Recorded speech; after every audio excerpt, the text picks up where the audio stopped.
Okay guys, so there's a new vampire in town and her name is Brittany.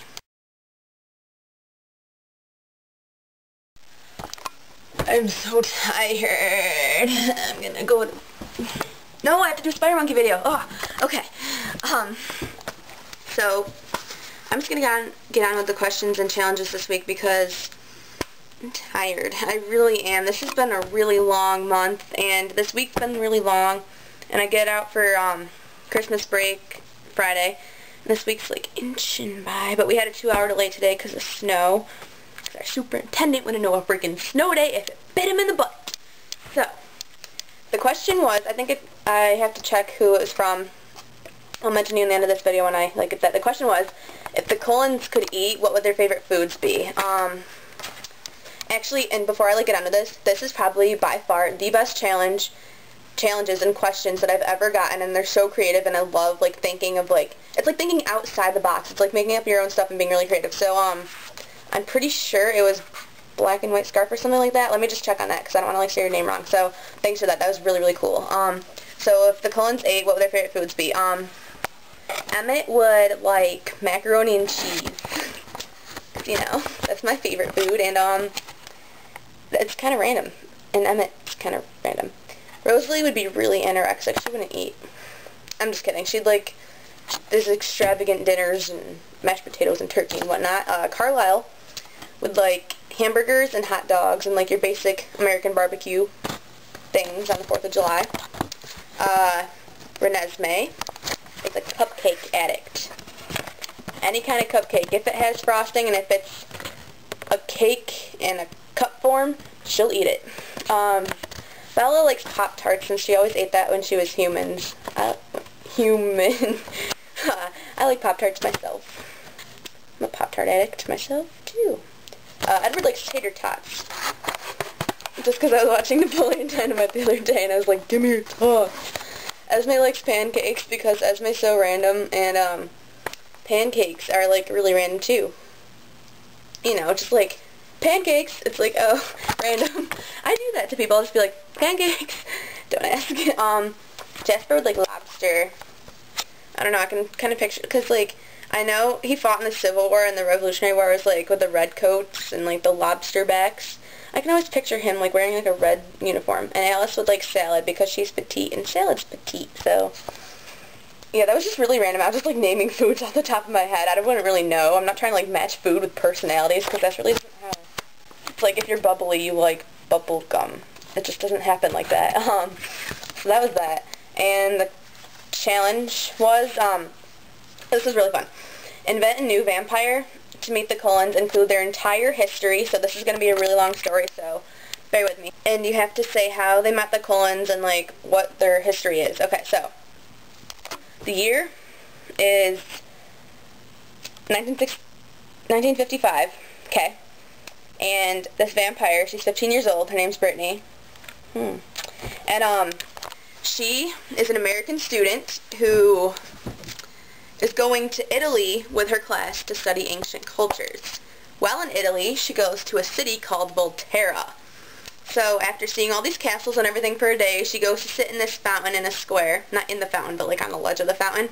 And this guy in this gray cloak walks by. And she's just like, oh, that's kind of sketchy. And so he just stops dead in his tracks and he turns slowly to stare at her. And then, so this guy comes up to her at like a blinding speed and she's like staring at him. And he goes, my name is Elzar. I think that's how you pronounce it, the one in Breaking Dawn who used to work for the Volturi. Elzar, I'm going to call him Elzar for the whole thing.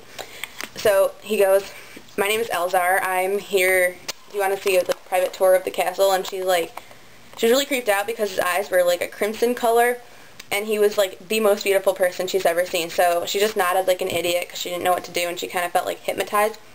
So he was leading her in the direction of this castle that she hasn't been in yet.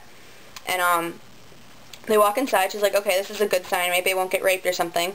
And so then they start walking down this dark stairway, and she has to like feel the walls because she's gonna like fall down if she doesn't. And then he disappears, but he leads her into this room that's lit with a single candle. And then she looks around and she finds him, and he seems to light up the entire room, and she doesn't really know why. And so he walks toward her very slowly and says, I really hope I can control myself. I have a good feeling about you.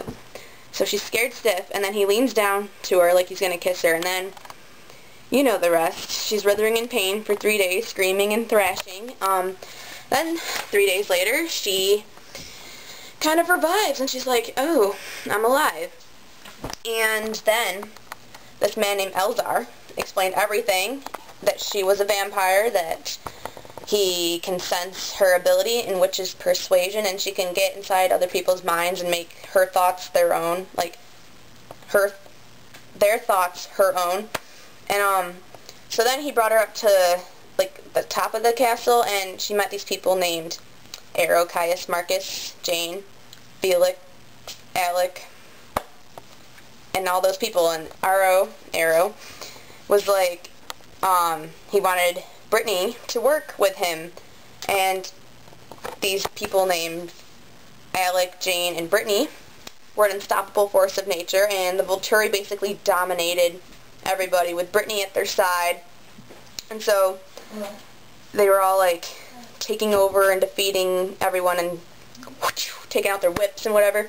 And so Elzar quit, like resigned after, like, a year after Brittany's transformation because he didn't really want to, like, do what the Volturi did, because he didn't really like their methods of punishment. And he went to go live with this clan in Denali.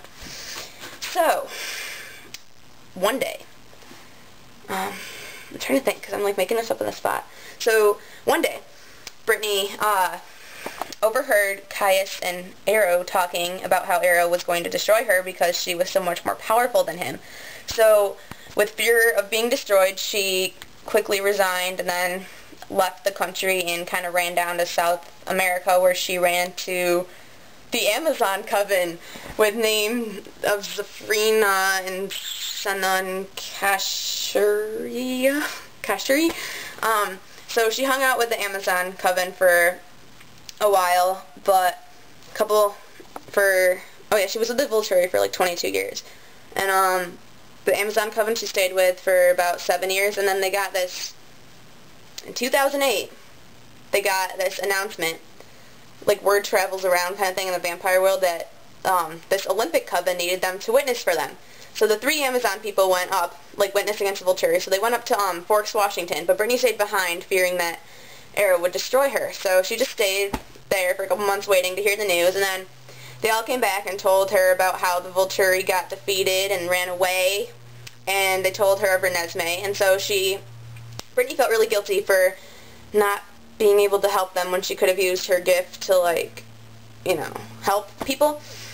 And so she went up there and paid a visit to the Cullens to say hi, and then Edward and Carlisle and Emmett were at the door because, you know, Alice saw her coming, and so they greeted her by name, and then they started talking, the whole Cullens, everyone, started talking with Brittany about, like, so Brittany learned about Carlisle's story and Edward's story, and Belle and Edward's relationship before they were human, and Jasper's story, and Rosalie's story, and she was intrigued by the, like, Cullens. So they stayed and they were talking for 8 days straight, since they don't need sleep. So they're just talking and talking about their life and her life, and yeah, how she got changed and how she knew Elzar and whatnot. And so she really liked the Cullens, and she wasn't used to their way of vegetarianism, so she tried that for a while, but she wasn't really too keen on the idea of animals. She kind of stuck with humans. And so she stayed with the Cullens for a couple months because they were really hospitable.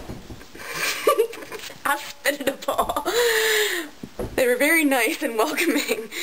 Yeah. And so, well, something bad kind of happened. See, it was probably really weird because I just made that up right now and I couldn't really think of any good details, so I was like, ugh. And